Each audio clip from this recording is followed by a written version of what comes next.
नमस्कार. कथासागर समर स्पेशलमध्ये सगळ्यांचं स्वागत. आज एक गोष्ट आहे अतिशय टची, खरी खरी. अजूनही इतकी वर्ष लोटली तर साधारणपणे मला वाटते 17-18 2017-18च्या आसपासची गोष्ट आहे. पण तो मुलगा अजूनही माझ्या डोळ्यासमोर येतो. बारीकसा, काटकोळा, उंच, शेलाटा. जेमतेम एक 10-12 वर्षाचा असेल. आणि सगळ्यात महत्त्वाचं त्याचं लक्ष वेधून घेणारी टपोरे डोळे, काळे भोर डोळे आणि अर्थातच बारीक कापलेले केस आणि शून्यातली नजर. याच मुलाची गोष्ट आज मी तुम्हाला सांगणार आहे. आज तुमचं काम एकच आहे, पहिली या गोष्टीला शीर्षक द्यायचं. गोष्टीचा शेवट झाला याचं कारण तो टाळता आलं असतं का याचा विचार करायचा. आणि तिसरी गोष्ट, याचा शेवट मी जिथे केला आहे ती खरं तर दुसऱ्या त्याच्या आयुष्याची सुरुवात आहे. आपण पुढे बोलूया, आधी ही गोष्ट ऐकूया. या एका छोट्या मुलाची गोष्ट, जेमतेम 5वी-6वीतला हा मुलगा. आणि त्यावेळेला मी नाव दिलं होतं त्यांना समजून घ्या, त्यांना समजून घ्या. कारण असं असतं की अनेक वेळेला लहान मुलं ना, आपण त्यांना पटकन बोलून जातो की थापाड मारतो, थापाडी आहे. प्रत्यक्ष ती थापाडी नसतात, तर ती कुठच्या तरी स्वप्नरंजनात रमलेली असतात. आणि मग हे स्वप्न बघता बघता ते जे काही बघतात, त्यांना जे काही व्हिज्युअलाइज करतात ते बोलतात. आणि मग आपल्याला वाटतं हा थापा मारतोय बरं का. तर तो सांगतो, काल ना मी खरोखरी बघितलं बरं का परीला. आता कदाचित परी ही त्याच्या स्वप्नात आली पण असेल ना, किंवा कदाचित माझे बाबा अरे खूप खूप खूप मोठे आहेत, का माहिती आहे तुम्हाला, केवढ्या तरी मालकीच्या त्यांच्या बिल्डिंग आहे. प्रत्यक्ष कदाचित या मुलाचे वडील एखाद्या बांधकाम व्यावसायिकाकडे नोकरीला असू शकतील. कदाचित असंही असेल की तो सांगतो की नाही, काय माहिती आहे तुम्हाला, ती बाई आमच्यासमोर एक हडळ राहते, हडळ. आपल्या डोळ्यासमोर खरोखरी हडळचं चित्र येतं. मुळात ती हडळ वगैरे काही नसते, पण कदाचित तिचे केस एकदम असे टोपलीसारखे भुरभुरे असतील, किंवा तिचा पोशाख, तिचा रंग, याला असं काहीतरी वाटलं असेल साम्य, म्हणून तो म्हणायचा हडळ आहे, हडळ. अशा अनेक गोष्टी, अनेक कथा घडत असतात. आणि मग त्या मुलाला आपण पटकन म्हणून जातो हा खोटारडा आहे. खरं तर त्याच्या खोलात जायचा विचार खूपच थोड्या वेळा केला जातो. म्हणून मी म्हटलं होतं की त्यांना समजून घ्या, असं मी त्यावेळेला दिलेलं नाव आहे. तुम्ही या गोष्टीचं नाव नक्कीच बदलू शकता. एवढासा 10-12 वर्षाचा तो, एवढं आणि असं खोटं का बोलला होता. अजूनही हा विचार माझा पिच्छा सोडत नाही. आता त्याला जाणून घ्यायचा प्रयत्न करताना विचार मनात येतो, निरागस, भाबडी, निष्पाप वाटणारी ही छोटी मुलं असं का वागतात बरं. त्यांच्या मनात कोणत्या विचारांचं तुफान चाललेलं असतं नेमकं. त्यांना रागावणं, ओरडणं, खोटारडा म्हणून चिडवणं वा हिणवण्यापेक्षा त्यांना समजून घेतलं तर. 10-12 वर्षाचा चिंटू हल्ली बरेच दिवस शाळेपूर्वी होणाऱ्या जास्तीच्या तासाला आलाच नव्हता. पटांगणावर खेळताना कितीतरी वेळा तो दिसायचा, पण मित्राला बोलवायला पाठवलं की स्वारी गायब. आज तो हाती सापडलाच. मी चौकशी सुरू केली. तो शांतपणे सांगत होता, तो क्लासला का येत नाही, वा तासाला का येत नाही, वा अतिशय उशिरा का येतो, याची तो त्याला समजेल अशी उत्तरं देत होता.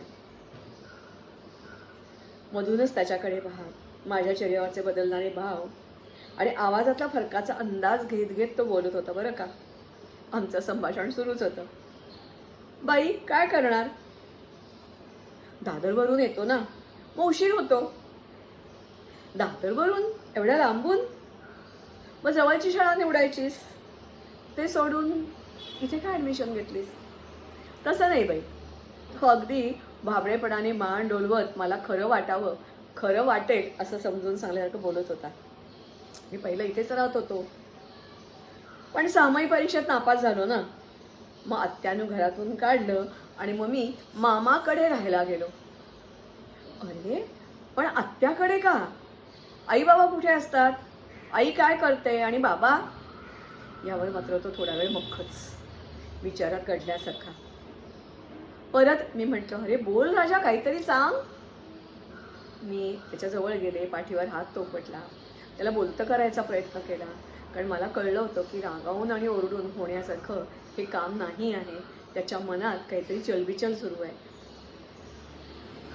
थोड्या वेळ थांबत तो बोलला, बाई आई बाबा गेले. गेले? माझ्या चेहऱ्यावर प्रश्नचिन्ह आणि आवाजात एकदम आश्चर्य. गेले म्हणजे?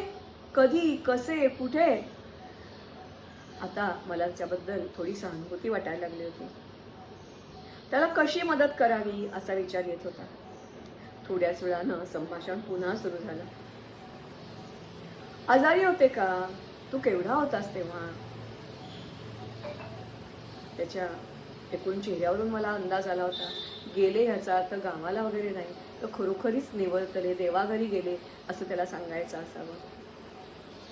तो पुन्हा बोलला, मोठा श्वास घेत, खूप दिवस झाले बाई. नाही, आजारी बिजारी नव्हते, पण काय ते बोल ना बेटा.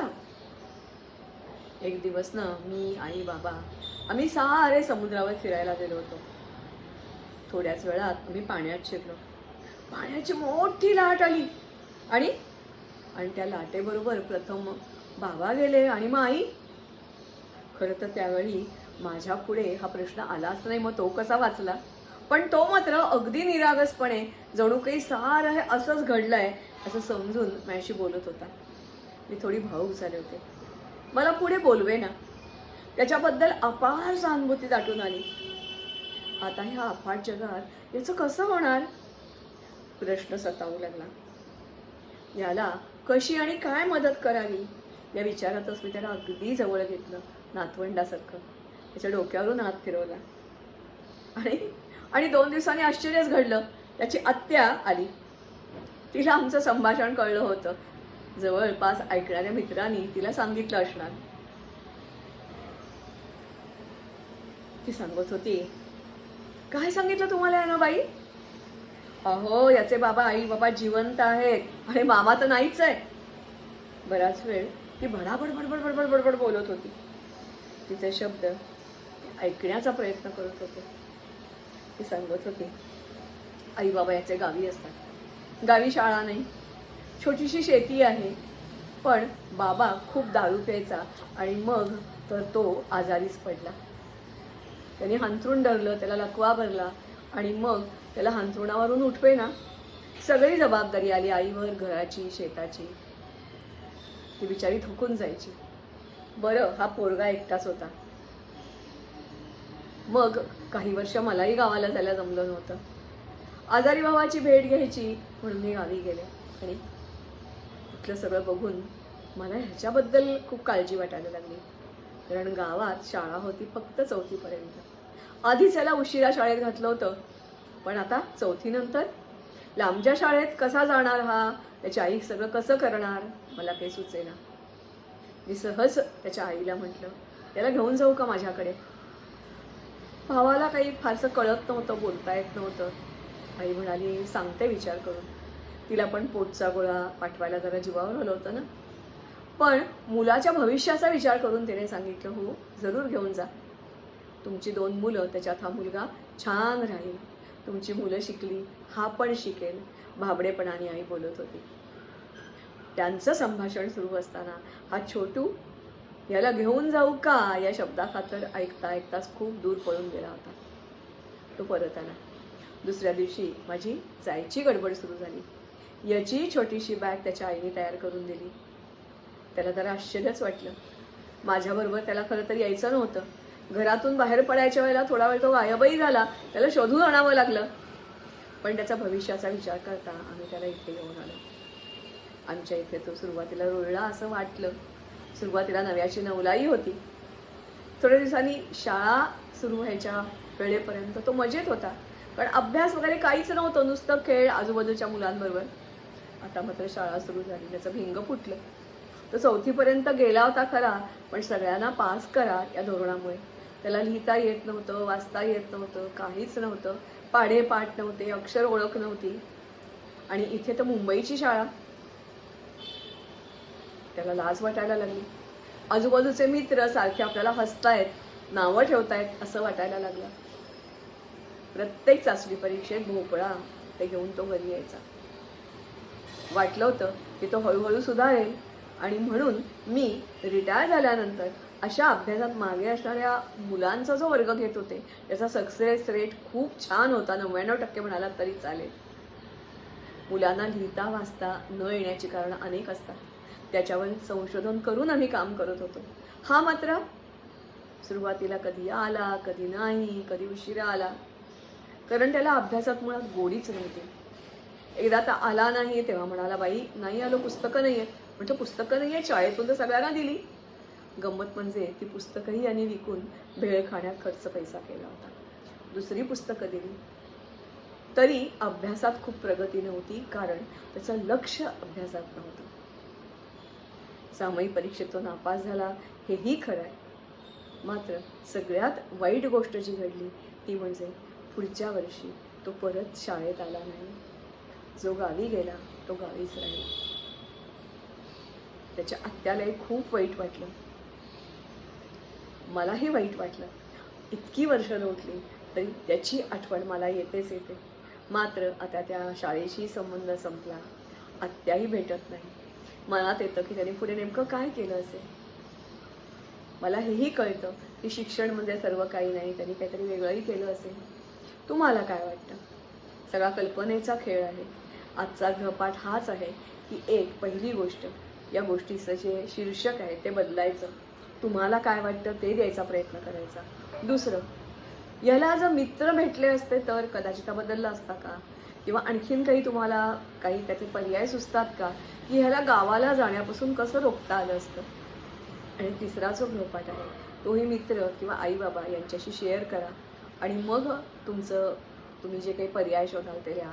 गावी गेल्यानंतर काय झालं असेल, याच्या आईने आश्रमशाळेत ठेवलं असेल का, का गावावरून तो रोज दूरच्या शाळेमध्ये पण जात येत असेल, त्याला बाबांची काळजी वाटली असेल का, बाबांची काळजी घेतली असेल का, त्यांनी शेतीमध्ये लक्ष घातलं असेल का, कदाचित एखादा छोटा मोठा व्यवसाय सुरू केला असेल का, त्याच्या आईबाबांचा तो आधार बनला असेल का. काहीही पर्याय होऊ शकतो नाही का. किंवा असंही होऊ शकतं की गावी गेला, आता शाळाही नाही, काहीच नाही, नुसताच उन्हाळतोय आणि मग गुंड बनला असेल, दादा बनला असेल, राजकारणात उतरला असेल. काहीही होऊ शकतं. तुम्ही असे अनेक पर्याय निवडा आणि गोष्टीचा शेवट करायचा प्रयत्न करा. एवढंच नाही, जमलं तर याच्यावर एखादा नाटुकलं लिहा, सादर करा.